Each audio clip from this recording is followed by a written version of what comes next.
Olá pessoal, tudo bem? Agora nós vamos resolver o exercício 3 de DFC pelo método indireto. Lembrando que sempre na resolução da DFC pelo indireto nós vamos iniciar pelo lucro líquido, no período que você encontra na DRE, e depois nós vamos olhar na DRE se há necessidade de realizar alguma adição ou exclusão ao lucro. Por exemplo, quando tem fatores lá que não são operacionais, venda de imobilizado, etc., ou quando tem fatores que não afetaram o caixa naquele período, como depreciação e amortização. E após ajustar o lucro por esses dois possíveis fatores, nós passamos para as variações das contas de ativo e passivo operacional, clientes, estoques, fornecedores, etc. Então, iniciando aqui o exemplo 3, nós temos aqui uma empresa com um porte mais próximo de uma empresa industrial, com um imobilizado de máquinas já no valor significativo, representando a maior parte do ativo, e também outros fatores que vamos utilizar na resolução. Dentro deste exercício, nós temos a seguinte informação: o caixa da empresa era de 200 e passou para 250, ou seja, houve um aumento no período de caixa de 50. A DFC então será responsável por explicar por que houve essa variação de 50, por que o caixa aumentou 50. Então, o foco de elaborar a DFC nas atividades operacionais, investimento e financiamento vai nos permitir entender por que ocorreu este aumento. Aqui tem também a demonstração do resultado e a DLPA do período. Eu vou começar, aqui já tem a DFC resolvida, é claro, mas vamos passo a passo resolvendo essa DFC. Então, a primeira parte que nós vamos resolver é essa parte aqui mais conceitual, esse final da DFC. Então, quanto era o saldo de caixa no início? Isso a gente já viu lá no balanço, vamos voltar aqui rapidinho. Caixa era de 200, passou para 250. Então, vamos primeiro pontuar o que nós temos que explicar. Caixa passou de 200 para 250, ou seja, houve um aumento de 50. Agora nós vamos resolver atividade operacional. Na DFC indireto, sempre começa pelo lucro líquido do exercício. Então, onde que eu encontro o lucro líquido? No final da DRE. Lucro líquido do exercício, nesse caso, 570. Está aqui. Seguindo aquela nossa estrutura, a segunda parte é procurar fatores que não são operacionais, como venda de imobilizado, ou fatores que não afetaram caixa, como depreciação. Olhando aqui a DRE, a gente vai reparar que não tem nenhum fator como venda de imobilizado neste período, mas nós temos a depreciação de 700, ou seja, ela afetou o lucro do período, a empresa, na hora de calcular esse lucro, descontou a depreciação, mas essa depreciação ela é um efeito econômico, ela não é financeira, ou seja, ela não foi paga, não passou pelo caixa neste período. Então, por isso, nós temos que cancelar esse efeito da depreciação. Como na hora de calcular o lucro a depreciação era negativa, aqui na DFC ela vai somar ao lucro do período. Então eu tinha um lucro de 570 mais 700 da depreciação, o lucro líquido ajustado da DRE agora é 1.270, ou seja, no período a atividade operacional da empresa, DRE, conseguiu proporcionar um lucro líquido ajustado de 1.270. No passo seguinte, voltando aqui só para seguir a nossa estrutura, nós vamos ver as variações das contas de ativo e passivo operacional. Então, inicialmente, nós vamos ver aqui o que é operacional no nosso ativo e passivo.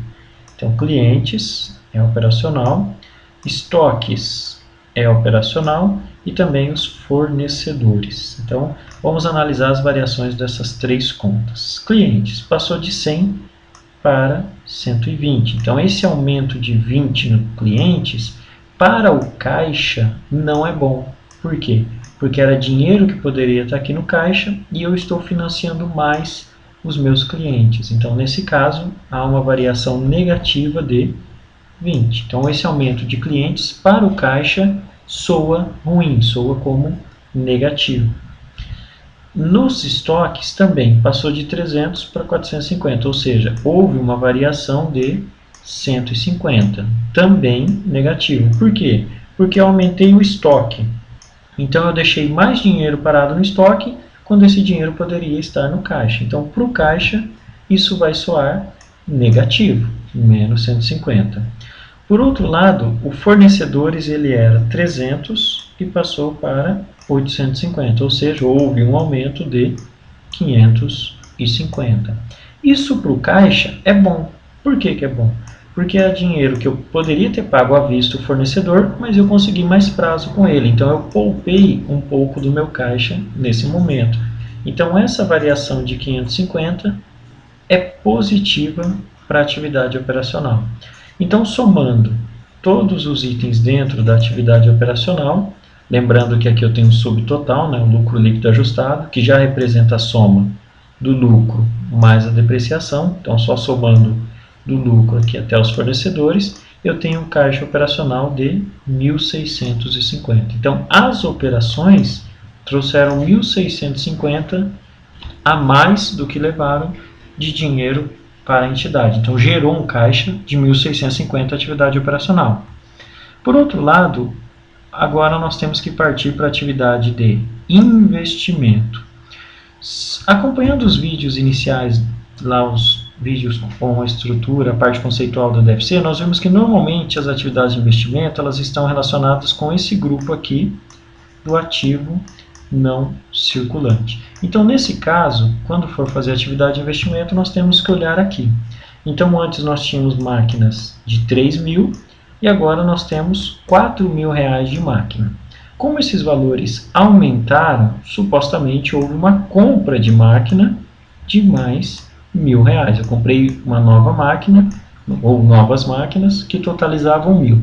Aí vem a pergunta, esses R$1.000 já foram pagos? Porque a DFC é fluxo de caixa, ou seja, tem que ter entrado ou saído o dinheiro da empresa para aparecer lá. Como no passivo não tem nada específico, como compra de imobilizado a prazo, financiamento de imobilizado, ou nada amarrado com imobilizado, nós estamos admitindo que esse aumento de imobilizado é um aumento puro, ou seja, eu já paguei estes R$1.000. Então, voltando. Por que eu admito que esse aumento de imobilizado de 3 para 4.000 já foi pago? Porque eu não consegui identificar um passivo que justificasse esse aumento. Não tem nada aqui de financiamento de imobilizado, Finames, etc. Então eu acabo justificando que houve esse pagamento de R$1.000 na compra de imobilizado. Como o único item que tem no nosso não circulante do ativo é esse, a atividade de investimentos está fechada. Então a atividade de investimento ela levou R$1.000 do caixa. E a quarta e última parte, atividade de financiamento. Voltando lá nas nossas aulas de aspectos conceituais, nós vimos que o financiamento normalmente está ligado com essa parte aqui do balanço, né? Passivo não circulante e patrimônio líquido. Como a gente pode ver, houve uma redução na conta de financiamento. Então, o financiamento passou de 600 para 400. Então, uma redução no financiamento significa que a empresa pagou 200 deste financiamento, fazendo, portanto, esta redução. Então, lá na DFC vai aparecer pagamento de financiamento menos 200, já que o financiamento no passivo era de 600 e agora caiu para 400.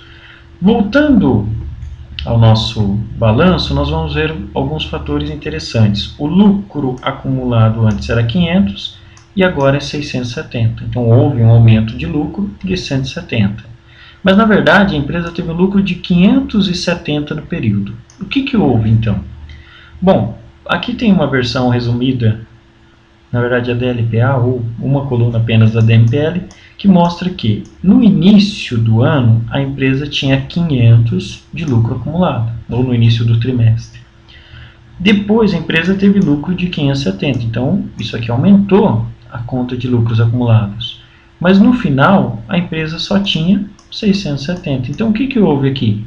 Houve um pagamento de dividendos de 400. Então, a empresa pegou parte deste lucro que estava acumulado e pagou para os sócios ou acionistas. Então, tirou o dinheiro do caixa ou bancos e os pagou.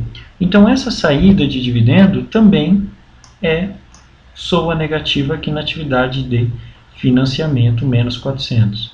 Uma maneira fácil da gente tentar lembrar que pagamento de dividendos é financiamento é partir daquela regra. Tudo o que acontece aqui dentro do não circulante do patrimônio líquido estão relacionados com atividade de financiamento. Então, nesse caso, essa variação na conta de lucros ou prejuízos acumulados é uma atividade de financiamento. E tem outros aspectos também. Por exemplo, quando o sócio injeta dinheiro na empresa, faz um aumento de capital, ela entra como atividade de financiamento.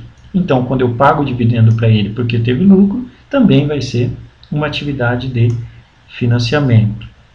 Somando então o pagamento do financiamento mais o pagamento do dividendo, eu tenho um fluxo negativo de 600. Então, por que o caixa só aumentou 50?